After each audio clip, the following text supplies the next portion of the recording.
Hello दोस्तों, आप सभी का स्वागत है। तो दोस्तों, आज की कहानी का शीर्षक है काजल की कटोरी। तो दोस्तों, कहानी शुरू करते हैं। नरेंद्र नाम का एक प्यारा सा लड़का अपनी दादी के साथ एक छोटे से गांव में रहता था। मगर गांव का माहौल कुछ ज़्यादा अच्छा नहीं था। जहां महिलाएं तो दिन भर काम करती, वहीं पुरुष आपस में दिन भर जुआ खेलते, फिर आपस में लड़ते झगड़ते।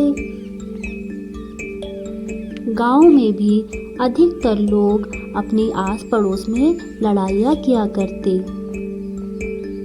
गांव में शराब पीकर रोज आपस में लड़ना तो बहुत आम बात थी। कई बार पुलिस भी चोरी के इल्ज़ाम में गांव से लोगों को पकड़ के ले जाते। छोटे बच्चे गांव में यही सब देखकर बड़े हो रहे थे। कुछ बच्चे तो बस वैसा ही व्यवहार करते और जैसा देखते वही चीज़ें सीखते। पर नरेंद्र इन सब से अलग था। वह पढ़ने में बहुत रुचि रखता था और पास ही में एक सरकारी स्कूल था जहाँ वो पढ़ने जाता था। वो हमेशा स्कूल जाता था। स्कूल में जो टीचर पढ़ाते थे वह उसकी तारीफ करते थे और कहते थे, नरेंद्र तुम सबसे अलग हो। पर वहीं स्कूल में गांव के कुछ बच्चे उसे खूब छेड़ते, उसे चिढ़ाते और अपने जैसा बनाने की कोशिश करते। कभी कभी तो उसे स्कूल से भाग जाने की सलाह भी देते। पर नरेंद्र इन सब चीज़ों से दूर रहता। इस माहौल में भी नरेंद्र नियमित समय से पढ़ता लिखता। उसकी दादी उसे खूब दुलार करती। एक दिन जब अपने समय पर नरेंद्र स्कूल जा रहा था तो गांव के कुछ बच्चे उससे कहते, अरे तू क्या रोज रोज स्कूल जाता है? पढ़ लिख के कौन सा ऑफिसर बन जाएगा? अरे काजल की कोठरी में रहेगा तो कालिक तो लगी जाएगी ना, गांव से बाहर तो जाएगा नहीं। दूसरा बच्चा बोला कि रहना तो तुझे हमारे ही साथ है, चलो देखते हैं कौन सा तीर लगता है निशाने पर। इतना कहकर सारे बच्चे हंसते हैं और उसका मजाक उड़ाते हैं। पर नरेंद्र चुपचाप स्कूल चला जाता है। पर शाम को जब वह लेटता है तो अपने बिस्तर में ये सारी चीज़ें सोच सोच कर रोने लगता है। वह सोचता है कि ठीक ही तो कह रहे थे सब, मैं यहाँ से बाहर कैसे निकल पाऊँगा? जैसे माहौल में रहूँगा वैसे ही बड़ा होऊंगा।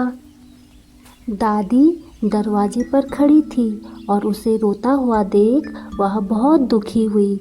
उसे पता था नरेंद्र को किस बात का दुख है। एक दिन जब नरेंद्र हमेशा की तरह लालटेन के उजाले में पढ़ रहा था, उसी समय उसकी दादी ने लालटेन के सामने एक काजल की कटोरी रखी और काजल की कटोरी में एक बूंद पानी डाल दिया। नरेंद्र देख रहा था कि दादी आखिर क्या कर रही है।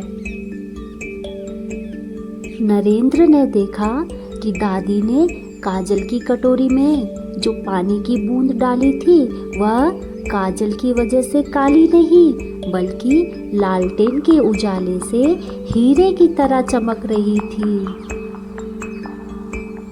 ये सब देखकर नरेंद्र बहुत हैरान हुआ और बोला, दादी देखो तो लालटेन के उजाले से पानी की बूंद कैसे हीरे में बदल गई है और बिल्कुल हीरे की तरह चमक रही है। आओ आओ दादी, देखो तो इसे। दादी बोली, वाकई में बेटा, पानी की बूंद तो बिल्कुल हीरे जैसे चमक रही है और काजल की कटोरी में भी बिल्कुल काली नहीं हुई। फिर दादी बोली, बस इसी तरह बेटा तुम्हें भी पानी की बूंद की तरह चमकना है। नरेंद्र बोला, इसीलिए दादी आपने वो बूंद कटोरी में डाल दी थी। दादी ने समझाया कि देखो बेटा, पानी की बूंद ने कमरे के अंधेरे को ठुकराया, काजल की कटोरी की कालिक को ठुकराया और लैंप से जो रोशनी निकली उसे अपनाया। उसने दादी को झट से गले लगा लिया। नरेंद्र को दादी की इस बात से बहुत बड़ी सीख मिली।